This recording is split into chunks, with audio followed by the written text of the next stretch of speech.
আর নীলা মার্কেটে আপনার হাঁস খাওয়া বা ওয়েস্টিনে খাওয়া, এগুলো আসলে কি আপনার ওয়েস্টিনে যে ধরনের বিলাসিতা, আপনার যে বিলাসী জীবনযাপন, এক সময় আছে না যে অনেকে ঢাকা শহরে রিক্সা ভাড়া ছিল না, এখন অনেকে বিএমডাব্লিউ অনেক বড় বড় গাড়ির মালিক হয়ে গেছে।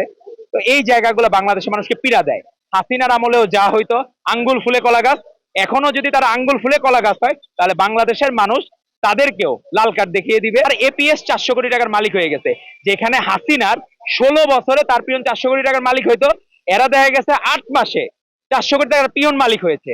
এখন তার এই বিলাসিতা বিলাসী জীবন তার বাবার বেপরোয়া মুরাদনগরে মনে হয় আলাদা একটা সিন্ডিকেট হয়ে গেছে, সেখানে আসিফের বাবা সেটি নিয়ন্ত্রণ করেন। এটি অত্যন্ত দুঃখজনক। আসিফ যদি তার বাবাকে না সামলাতে পারেন, সারা বাংলাদেশের মানুষের প্রতি তার গ্রহণযোগ্যতা তো কমে যাবে।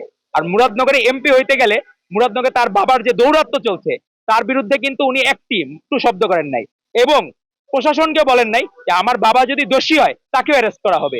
তা আপনি নিজের যদি পরিবারতন্ত্র কায়েম করেন, পরিবারকে শাসন না করতে পারেন, মানুষ ভালোভাবে নিবে না।